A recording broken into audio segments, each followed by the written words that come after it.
नमस्कार साथियों। मैं मुकेश मेहरिया, लेक्चर पॉलिटिकल साइंस, आप सभी का इस ऑनलाइन प्लेटफॉर्म पर हार्दिक स्वागत करता हूं। अपन कक्षा 12 की स्वतंत्र भारत में राजनीति उस पुस्तक के 2 चैप्टर की चर्चा कर चुके हैं। अभी आज अपना तीसरा चैप्टर है नियोजित विकास की राजनीति। तो इससे संबंधित सारी चर्चा अपन इसमें करेंगे। देखो, ये जो अभी एक सीरीज चल रही है, ये कक्षा 12 के लिए तो उपयोगी है ही, और साथ में अन्य प्रकार की यदि पॉलिटिकल से संबंधित आप एग्जाम दे रहे हो तो उसमें संपूर्ण जो कंप्लीट है पॉलिटिकल साइंस आपको पढ़ने को इसमें मिलेगी। दूसरी बात, कक्षा 12 के जो स्टूडेंट हैं उनको यदि अच्छी स्कोरिंग करनी है तो उसमें भी पूर्णतः ये हेल्पफुल होगी, क्योंकि जितना ज़्यादा कंटेंट एक्स्ट्रा लिखोगे आप तो उतने ही आपके अच्छे नंबर इसमें आते हैं। तो ये अपना चैप्टर है नियोजित विकास की राजनीति, यानी कि प्लान्ड डेवलपमेंट। अब ये चीज होती क्या है, तो पहले इन शब्दों को देखते हैं अपनी। ये 2 शब्दों से मिलकर के बनी है, एक तो नियोजन और इसके साथ में है विकास। नियोजन क्या चीज है? योजना का निर्माण, योजना का निर्माण। विकास क्या चीज है?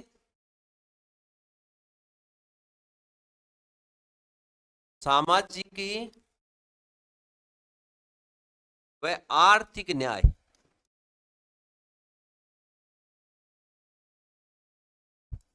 इनको ध्यान में रखते हुए यदि अर्थव्यवस्था को मजबूत करने की बात करें, अर्थव्यवस्था को सुदृढ़ या फिर मजबूत करने की बात करें तो वो चीज क्या है? विकास है। अब देखो आप, नियोजित विकास क्या हुआ कि सामाजिक और आर्थिक न्याय को ध्यान में रखते हुए और अर्थव्यवस्था को योजनाबद्ध तरीके से यदि उसको मजबूत करें तो वो चीज क्या है? नियोजित विकास है। नियोजित विकास, नियोजन का मतलब प्लानबद्ध तरीके से किसी कार्य को करना, कि इस वर्ष में ये कार्य होगा, अगले वर्ष में ये चीज होगी, या फिर एक के दशक के हिसाब से अपन चलें तो वो चीज क्या है? नियोजन। और इसके बाद विकास। विकास का मतलब हो गया कि अपने जितने भी प्रकार के सामाजिक के जो तबके के लोग हैं उन सभी को ध्यान में रखते हुए और उनको आर्थिक न्याय दिलाते हुए यदि अर्थव्यवस्था को मजबूत करते हैं तो वो चीज क्या है? नियोजित विकास है। अब इस बुक में कौन कौन सी बातें दी हुई हैं? जब भारत स्वतंत्र हुआ था तो उसके सामने अर्थव्यवस्था को मजबूत करने के 2 मॉडल थे। अर्थव्यवस्था को मजबूत करने के 2 मॉडल कौन कौन से? एक तो उदारवादी पूंजीवादी मॉडल, पूंजीवादी मॉडल। और दूसरा मॉडल था समाजवादी, समाजवादी मॉडल। भारत की जो अर्थव्यवस्था थी उसको मजबूत करना है, और भारत की अर्थव्यवस्था को सुदृढ़ करने के लिए भारत के सामने 2 प्रकार के मॉडल थे, कि इनमें से किस मॉडल को अपने समाहित करें ताकि लोगों को ज्यादा से ज्यादा उनका जो जीवन स्तर है उसको सुदृढ़ बनाया जा सके, उनको अच्छी सुविधाएं उपलब्ध करवाई जा सके। इस उद्देश्य से उनके सामने 2 प्रकार के मॉडल है, एक उदारवादी पूंजीवादी मॉडल, एक समाजवादी मॉडल। उदारवादी पूंजीवादी मॉडल के बारे में अपन ने देखा था कि इसमें क्या होता है कि सरकारी नियंत्रण कम से कम होते हैं और निजी स्वामित्व को ज्यादा तवज्जो दिया जाता है। तो वो चीज तो क्या थी? उदारवादी पूंजीवादी मॉडल। ये लगभग पश्चिमी राष्ट्रों में होता है, जो पश्चिमी देश हैं उनमें इसी प्रकार के मॉडल का अनुसरण किया जाता है। एक है समाजवादी मॉडल है। इसमें क्या होता है कि ज्यादा से ज्यादा सरकारी नियंत्रण के अधीन राज्य के जितने भी संसाधन होते हैं वो सरकारी पॉलिसी के अकॉर्डिंग चलते। तो वो चीज क्या है? समाजवादी मॉडल। भारत ने क्या किया? इन दोनों का मिश्रित रूप अपनाया, जिसे अपन बोलेंगे मिश्रित अर्थव्यवस्था।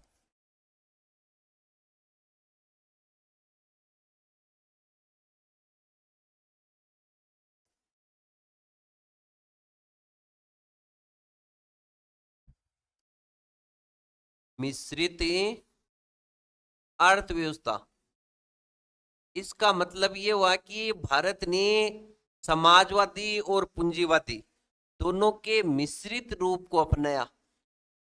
इसको ऐसे बोल सकते हैं कि कुछ जो बड़े उद्योग थे उनको सरकारी नियंत्रण में रखा गया, और कुछ जो छोटे उद्योग हैं, खेती किसानी है, व्यापार है, इन चीजों को निजी स्वामित्व में दिया गया। तो इसलिए मिश्रित अर्थव्यवस्था को भारत ने अपनाया। अब ये इस मॉडल को अपनाते हुए, इन दोनों के मिश्रित रूप को अपनाते हुए भारत किस तरीके से आगे बढ़ा, तो वो चीज अपन इसमें देखेंगे। तो नेक्स्ट है अपना कि योजनाबद्ध तरीके से भारत का विकास करने के उद्देश्य से भारत ने जो मॉडल अपनाया वो था मिश्रित अर्थव्यवस्था, और उसमें भारत ने योजनाबद्ध तरीके से विकास करने के लिए योजना आयोग का निर्माण किया। उससे पहले एक शब्द है आपके बॉम्बे प्लान। बॉम्बे प्लान, देखो पिछली एग्जाम में भी ये चीज आई थी कि बॉम्बे प्लान है क्या। यदि आपके ऐसा प्रश्न आता है कि बॉम्बे प्लान क्या है, तो आपको इस तरीके से लिख के और फिर अंडरलाइन करके और फिर आपको उत्तर देना है। तो बॉम्बे प्लान क्या है? तो ये बात है 1944 की। 1944 में भारत के जाने माने जो उद्योगपति, जो व्यवसायी थे, वो सारे के सारे 1944 में बंबई में एकत्रित हुए। और उनका रीजन क्या था कि भारत की अर्थव्यवस्था को मजबूत किस प्रकार से किया जा सकता है। तो इन लोगों ने भी भारतीय अर्थव्यवस्था को मजबूत करने के लिए संयुक्त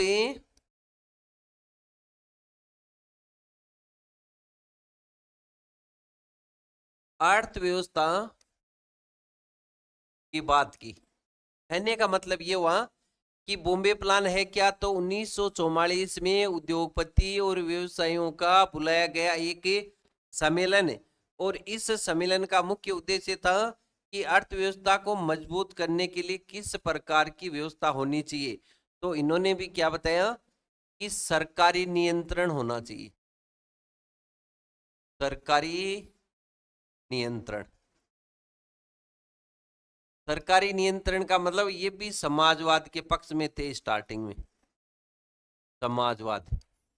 तो ये अपने को याद रखना है कि बॉम्बे प्लान क्या है? 1944 का है, बंबई में बुलाया गया उद्योगपतियों का एक सम्मेलन, जिसमें भारत की अर्थव्यवस्था को मजबूत करने से संबंधित बात की गई। और सभी ने एक ही बात बताई कि उद्योगों पर या फिर बड़े जो उद्योग हैं उन पर सरकारी नियंत्रण होना चाहिए। तो ये अपने को इस तरीके से ध्यान में रखना है। नेक्स्ट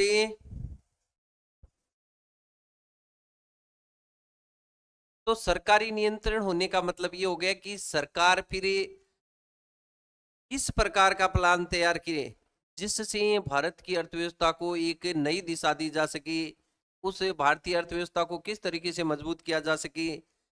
इसलिए केंद्र सरकार ने एक आयोग बनाया। अब यहां से मुख्य बात स्टार्ट होती है,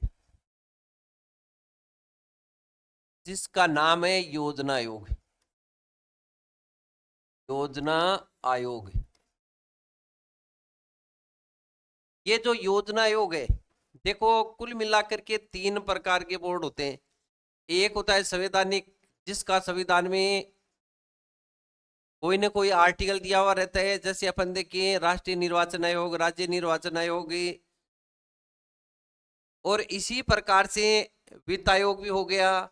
अन्य प्रकार के जिनका संविधान में आर्टिकल दिया हुआ है, संविधान में प्रावधान है, तो उन्हें अपन बोलेंगे संवैधानिक आयोग। और उसके बाद एक होता है विधिक आयोग। विधिक आयोग वह होता है जो कि सरकार के द्वारा अधिनियम के तहत बनाया जाता है। जैसे राज्य मानवाधिकार है, राष्ट्रीय मानवाधिकार है, राज्य महिला आयोग है, इस प्रकार के जो आयोग होते हैं, केंद्रीय सतर्कता आयोग है, राष्ट्रीय सूचना आयोग है, ये सारे के सारे विधिक है। और ये जो योजना आयोग है, ये केंद्र सरकार के आदेश द्वारा बना, केंद्र सरकार के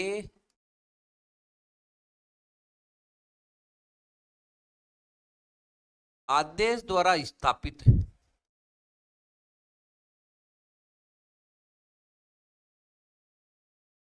एक सलाहकारी आयोग है,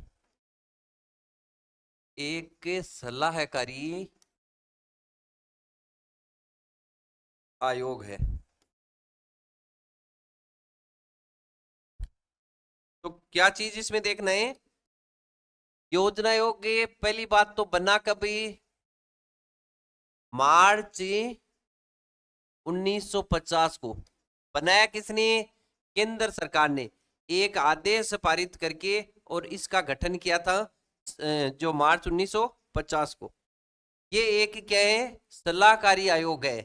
सलाहकारी का मतलब एडवाइजरी बोर्ड है, और एडवाइजरी बोर्ड का मतलब हो गया कि ये क्या करता है, देश में सामाजिक आर्थिक न्याय को स्थापित करने के लिए, देश में योजनाबद्ध तरीके से विकास करने के लिए ये कुछ सुझाव सरकार को देता है।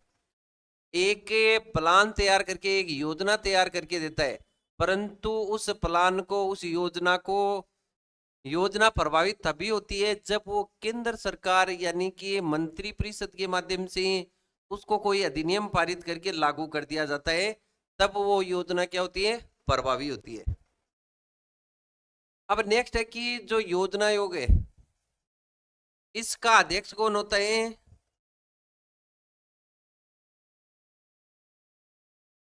तो इसके अध्यक्ष होते हैं प्रधानमंत्री स्वयं,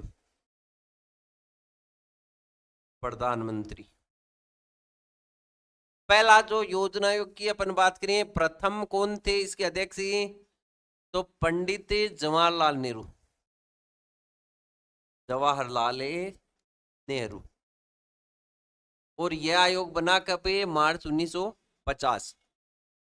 और इसके उपाध्यक्ष की बात करें तो योजना आयोग के प्रथम उपाध्यक्ष थे गुलजारी लाल नंदा।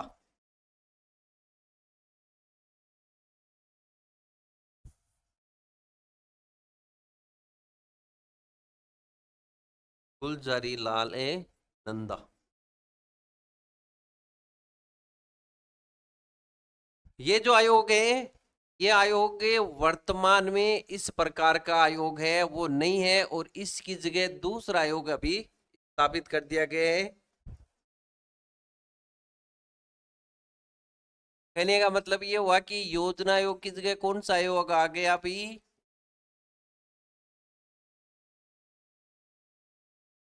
तो वो है नीति आयोग,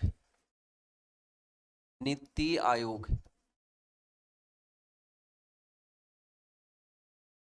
नीति आयोग की स्थापना कब हुई, 1 जनवरी 2015 को।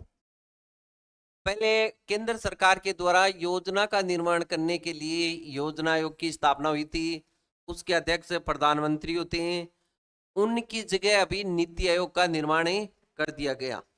और ये निर्माण हुआ कब, नीति आयोग बना कब, 1 जनवरी 2015। ये भी एक केंद्र सरकार के आदेश के तहत बोर्ड का गठन किया गया, न तो ये विधिक आयोग है और न ही संवैधानिक आयोग है। तो ये अपने को ध्यान में रखना है। नीति आयोग के अध्यक्ष कौन होते हैं, इसका स्ट्रक्चर किस प्रकार का है, तो देखो इसमें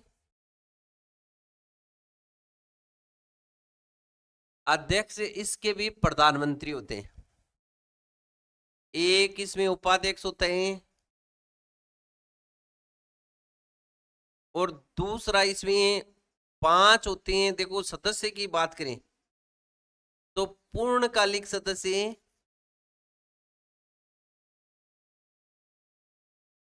पूर्णकालिक सदस्य ये होते हैं 5। और इसके बाद अंशकालिक सदस्य, अंशकालिक सदस्य होते हैं वो होते हैं दो, जो विभिन्न विश्वविद्यालयों के जो विद्वान प्रोफेसर होते हैं उनको इसमें लगाया जाता है। पूर्णकालिक सदस्य का मतलब इनका क्या होता है, ये इस नीति आयोग में तब तक काम करते हैं जब तक सेवानिवृत्त नहीं होते। और अंशकालिक सदस्य इनको कुछ समय के लिए लगाया जाता है। और फिर इसमें पदेन सदस्य भी होते हैं। पदेन सदस्य कितने होते हैं, तो वो होते हैं 4। ये भी अपने को याद रखना है। देखो इनके जो नीति आयोग बना कब, 1 जनवरी 2015। इसका अध्यक्ष प्रधानमंत्री स्वयं। अब अपने को यहाँ पे क्या चीज याद रखनी है, एक तो योजना आयोग के प्रथम अध्यक्ष तो जवाहरलाल नेहरू। अंतिम अध्यक्ष कौन थे योजना आयोग के, तो ये 2014 में 31 दिसंबर को योजना आयोग क्या हो गया, इसकी जगह है ये आयोग आ गया। इसका मतलब ये योजना आयोग के अंतिम अध्यक्ष कौन थे, तो नरेंद्र मोदी का नाम याद रखना है। नीति आयोग के प्रथम अध्यक्ष कौन है, तो इसमें भी कौन होंगे, वर्तमान प्रधानमंत्री नरेंद्र मोदी।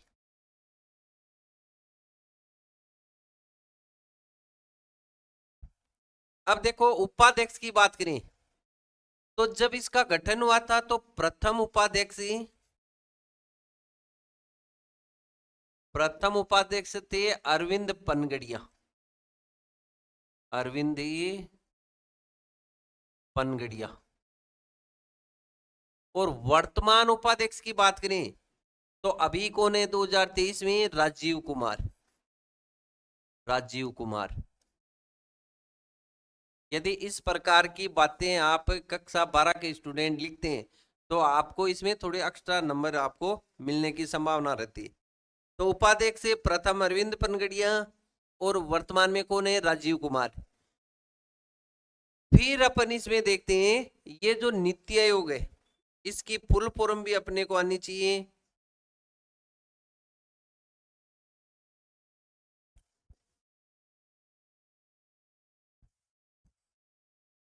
देखो नीति आयोग का मतलब हो गया national institution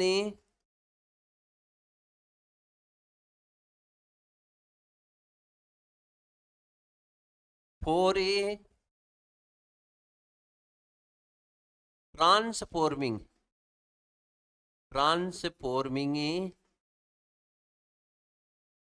India. Transforming India. देखो नीति का मतलब क्या है, national institution for transforming India. इसकी स्थापना किसकी जगह हुई है, योजना आयोग की जगह हुई। कब, ये 1 जनवरी 2015 को। इसके प्रथम उपाध्यक्ष अरविंद पनगड़िया, अभी वर्तमान के राजीव कुमार। इसके स्थायी अध्यक्ष कौन होते हैं, प्रधानमंत्री। तो ये अपने को इसमें याद रखना है। अब नीति आयोग योजना आयोग की जगह है तो ये भी क्या है, एज ए थिंक टैंक की तरह काम करता है।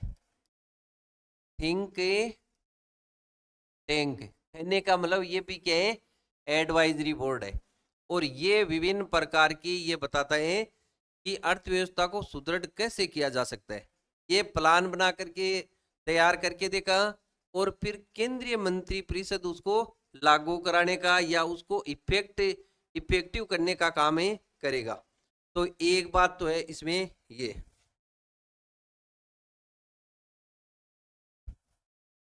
अब क्या हुआ, देश में योजनाबद्ध तरीके से नियोजित विकास के उद्देश्य से भारत में पंचवर्षीय योजनाएं शुरू की गई। पंचवर्षीय योजना, 5 ईयर प्लान।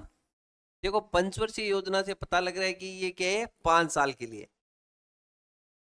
भारत जैसे स्वतंत्र हुआ 1947 में, उसके बाद अपन ने देखा 1950 में योजना आयोग की स्थापना हुई। अब योजना आयोग ने ये बताया कि भाई भारत में अभी वर्तमान परिस्थिति को देखते हुए अपने को पंचवर्षीय योजना पर जो इस प्रकार का प्लान है वो तैयार करना चाहिए। तो नियोजित विकास का पहला चरण है पंचवर्षीय योजना। पंचवर्षीय योजना कुल मिलाकर के अब तक 12 पंचवर्षीय योजना संचालित की जा चुकी है। और 12वीं जो पंचवर्षीय योजना थी 2012 से लेकर के 2017 तक। अब आपकी जो बुक में दी हुई बात है वो है प्रथम पंचवर्षीय योजना और द्वितीय पंचवर्षीय योजना, केवल 2 ही पंचवर्षीय योजना है। तो पहले अपन प्रथम की बात करेंगे।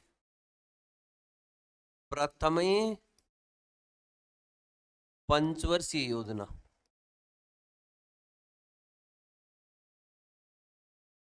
प्रथम पंचवर्षीय योजना का कार्यकाल था, ये जो प्लान है 5 साल के लिए 1951 से लेकर के 1956 तक प्रारंभ की गई।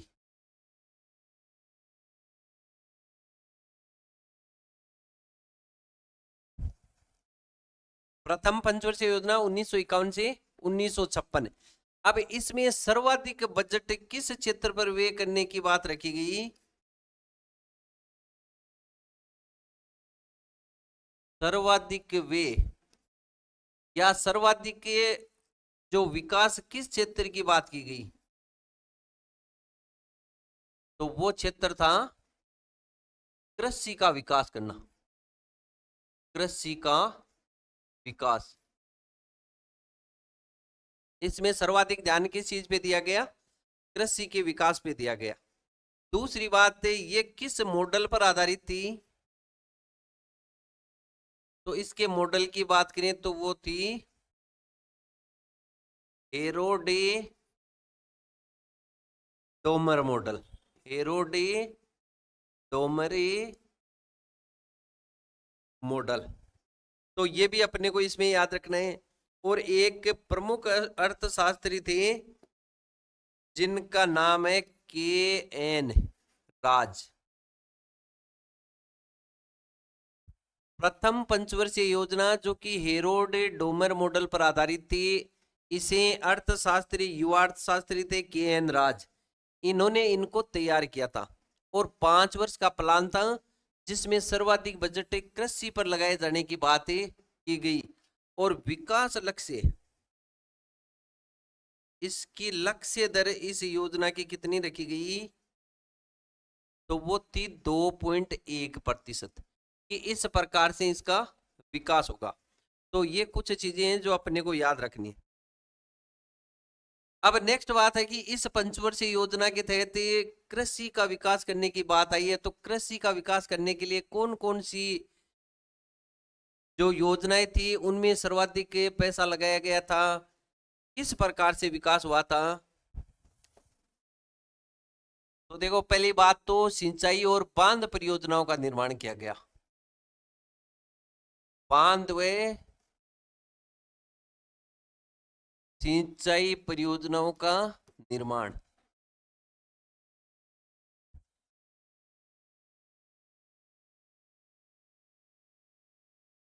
और इसके तहत क्या किया? जैसे ये भाखड़ा नागले, भाखड़ा नागले बांध परियोजना है, हीराकुंड बांध परियोजना,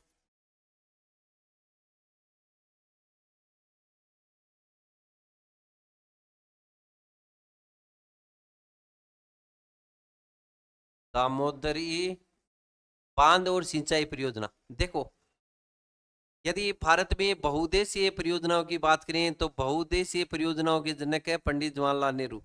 बहुउद्देशीय परियोजना का मतलब ये हो गया जिस योजना के माध्यम से सिंचाई का भी और ऊर्जा क्षेत्र का भी विकास हो। तो वो कहने का मतलब ये हो गया कि बहुत सारे क्षेत्र की आवश्यकताओं की पूर्ति जो योजना करती है वो क्या कहलाती है? बहुउद्देशीय परियोजना। तो इसके माध्यम से भाखड़ा नागल परियोजना से बांध बना करके बिजली का विकास, ऊर्जा का विकास भी किया गया, सिंचाई परियोजनाएं भी संचालित की गई।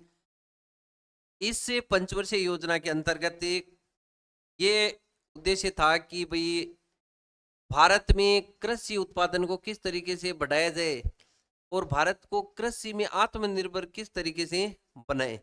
तो ये बात इसमें प्रमुख रूप से शामिल थी। अपने को ये याद रखना है कि सिंचाई परियोजना और बांध परियोजना का निर्माण किया गया, जिसमें प्रमुख ये हैं, एक तो है भाखड़ा नागल है, एक हीराकुंड है और एक दामोदर है। तो इन तीनों परियोजनाओं को अपन को ध्यान में रखना है। ये आपके 12वीं के एग्जाम के हिसाब से इसमें जो 12वीं की किताब है उसके अकॉर्डिंग इसमें बताया जा रहा है। नेक्स्ट ये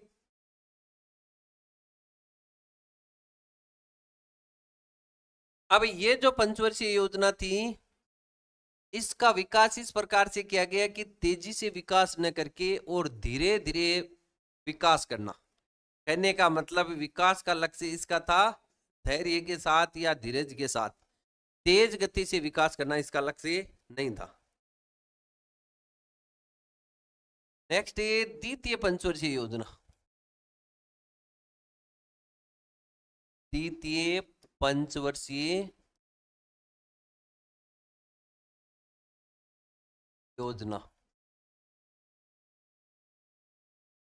द्वितीय पंचवर्षीय योजना का 1956 से लेकर के और 1961 तक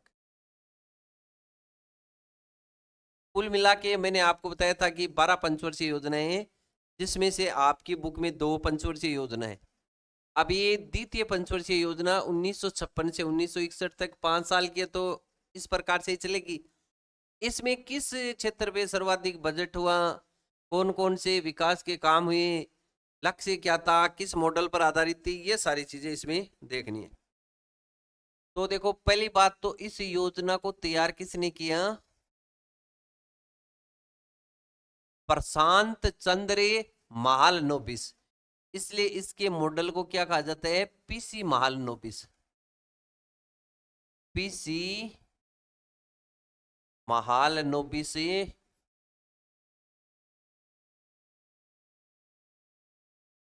मॉडल पर आधारित।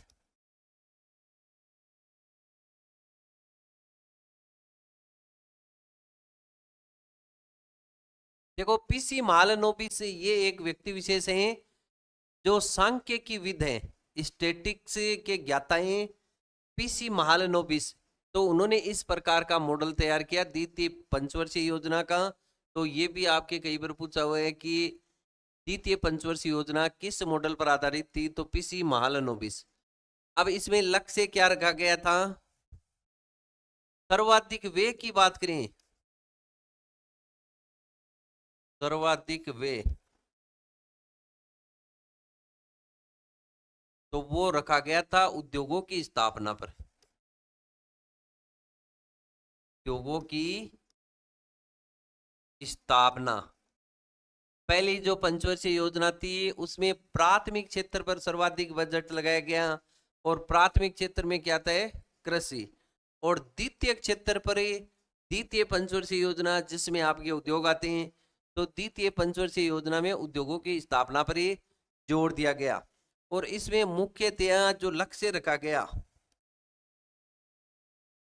लक्ष्य दर है वो रखी गई थी 4.5%। और इसके तहत कौन कौन से उद्योग धंधों की स्थापना हुई थी, राउरकेला, भिलाई इस्पात संयंत्र, दुर्गापुरी, इन प्रकार के जो बड़े उद्योग धंधे थे इनकी स्थापना इसमें की गई थी विभिन्न देशों के सहयोग से। राउरकेला, भिलाई और दुर्गापुर इस्पात संयंत्रों की स्थापना किस में हुई थी, द्वितीय पंचवर्षीय योजना के दौरान। अब देखो इसका जो लक्ष्य था वो था तेजी से विकास करना, तेजी से विकास करना।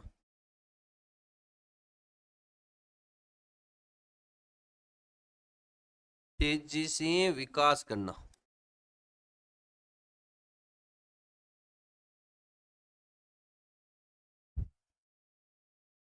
अब ये मुख्य रूप से अपन ने जो चीज देखी आज की जो क्लास है, इसमें मुख्यतया 2 क्वेश्चन बहुत इंपॉर्टेंट बनते हैं।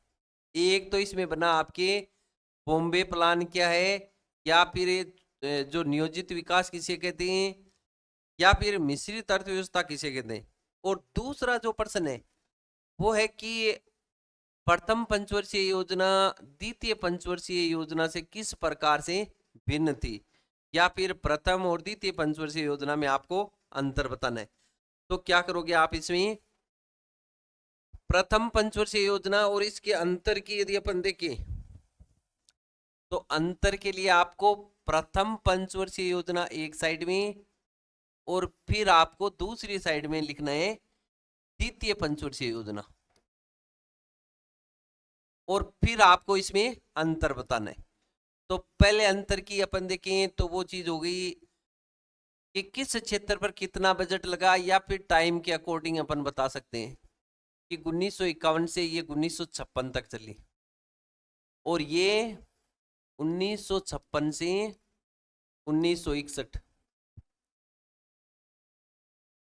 इसके बाद इसमें अंतर बता सकते हैं कि कृषि के विकास की बात की गई, कृषि परिव्यय या कृषि के विकास की बात, और इसमें बात की गई थी उद्योगों की स्थापना, उद्योगों की स्थापना। फिर अपन कर सकते हैं तीसरा, यदि अंतर लिखें, विकास दर से संबंधित थी या मॉडल पर आधारित थी, तो ये थी हेरोडी डोमर मॉडल पर आधारित, डोमर मॉडल पर आधारित है। और इसकी देखें तो ये किस पर थी, पीसी महालनोबिस मॉडल पर आधारित थी, ये बात भी लिख सकते हैं। चौथा यदि अंतर देखें अपनी तो लक्ष्य दर लिख सकते हैं, इसकी 2.1% थी और इसकी लक्ष्य दर थी 4.5%।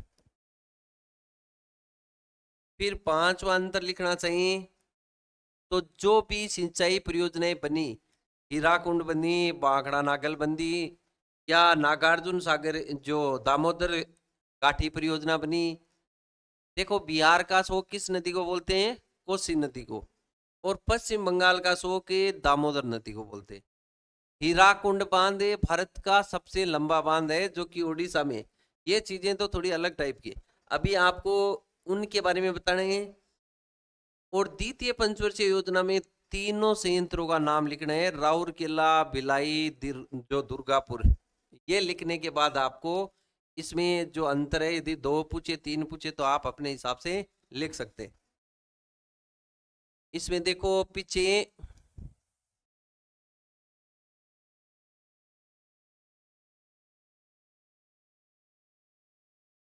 मैंने आपको बताया नियोजित विकास।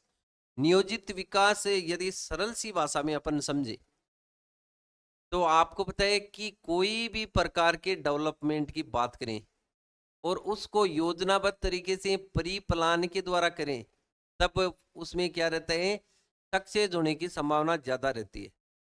तो भारत में भी उस टाइम पर जब भारत स्वतंत्र हुआ तो मिश्रित अर्थव्यवस्था को अपनाते हुए और नियोजित विकास की दिशा में भारत ने कदम रखा, और इसमें यह चाहा गया कि योजना आयोग के माध्यम से भारत की दशकीय वृद्धि दर किस तरीके से आर्थिक और सामाजिक न्याय को स्थापित करने में कारगर साबित हो सकती है। तब ये नियोजित विकास की दिशा में कदम उठाया गया। नियोजित विकास है तो नियोजन का मतलब है योजनाबद्ध तरीके, जो योजना का निर्माण करना। विकास का मतलब है अर्थव्यवस्था को मजबूत करना, परंतु इसमें दो चीजों का खास रूप से ध्यान रखना, सामाजिक और आर्थिक न्याय का। तो ये चीज देखी। फिर अपने देखा बॉम्बे प्लान।